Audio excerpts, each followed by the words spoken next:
You're tuning into Black and White Sports on YouTube. The no-holds-barred truth on sports. The main event starts now. Well, Black and White Sports supporters, I don't know if you guys have been paying attention to all of the layoffs that have happened at NFL Network over the last, say, 2 months. And yesterday, of course, was a very high-profile layoff or firing. Michael Irvin, one of my absolute favorites, is now gone from NFL Network. And word has it, there's a bigger bloodbath coming at NFL Network.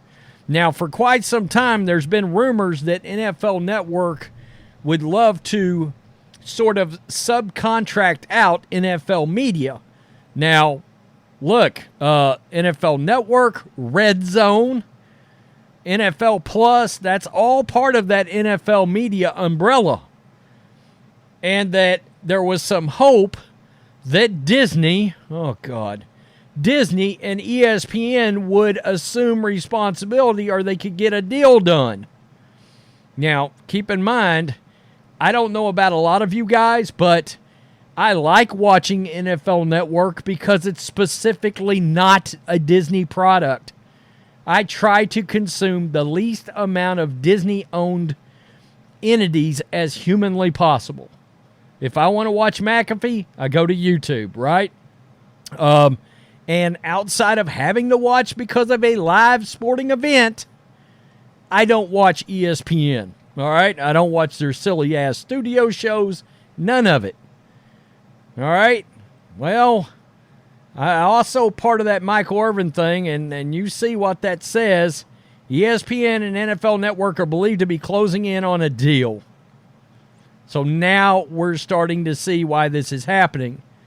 NFL Network pulled the plug on Total Access. Yeah, almost a side note yesterday in the Michael Irvin story was the fact that NFL Total Access, their nightly news show, looks like it's canceled, that it's a wrap. And Good Morning Football, it's on hiatus for a long while.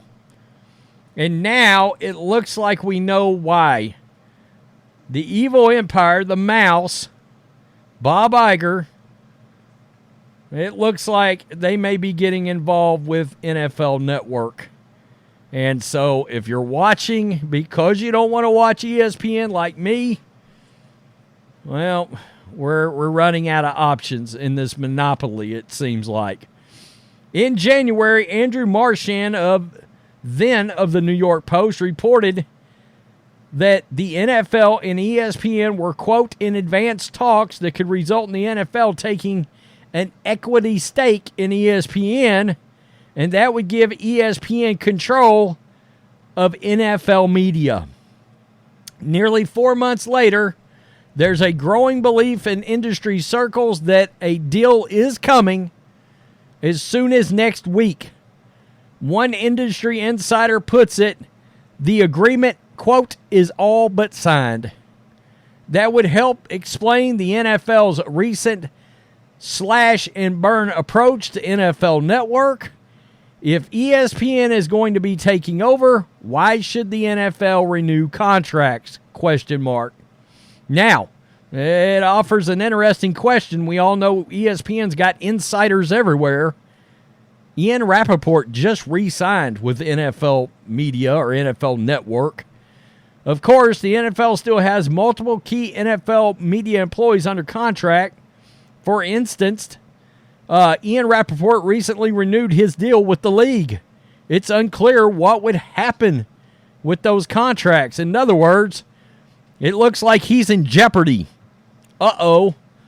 The league has been stripping original programming from NFL Network, starting with a nonsensical extended hiatus for its popular morning show and culminating in multiple reports that Total Access, the original and signature studio show, is being shut down for good. The relationship between NFL Network and ESPN raises more questions than answers in multiple ways. Beyond the future programming of NFL Network, there will be very real questions about ESPN's independence when it comes to covering the league. If and when the NFL takes an equity stake in ESPN, and ESPN takes charge of NFL Network, ESPN reporters will be as inherently compromised as NFL Network reporters. That's not a bad thing to raise in question. In other words, yeah, we don't get as much hard-hitting, more controversial coverage with NFL Network. That is true. But look, ESPN has been largely afraid of the NFL anyway because that is their biggest cash cow. It's not the NBA. It's not Major League Baseball.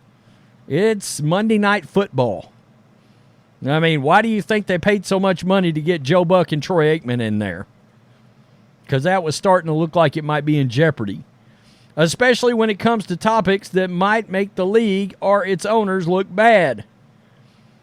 And it goes on to talk about how hard it is to even get anything done or get answers out of 645 Park Avenue.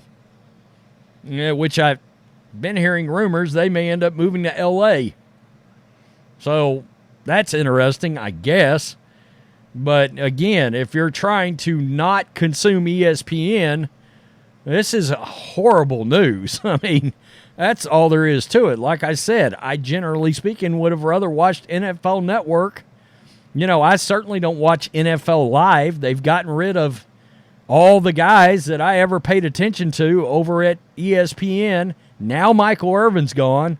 We'll add him to the list of David Pollack and Todd McShay and Trey Wingo and Mike Golick Sr. and all the guys that I really enjoyed consuming are gone. God help me. Even Cowherd, you know, he's been gone for a good long while.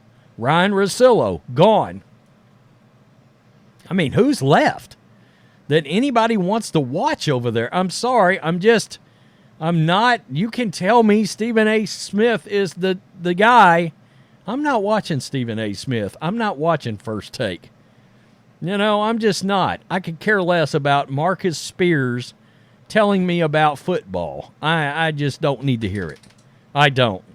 And then Stephen A. Smith, he's not telling me anything. So, wow. And now we got a question. They got big names over there. All right, what happens to Rich Eisen? Is he in jeopardy? He left ESPN to take over and be the lead guy at NFL Network when the network started. What's going to happen to Rich Eisen? Ian Rapoport, Kurt Warner, Steve Mariucci, everybody that was on that NFL game day morning. God, it's a good show. That's just a shame.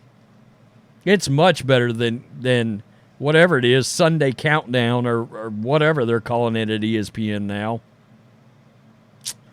Wow. Hell, now we know why Michael Irvin doesn't have a gig anymore. And all these other folks. Disney's involved.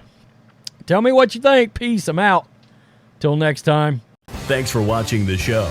Be sure to like, comment, and subscribe. Be sure to tune in next time on Black and White Sports.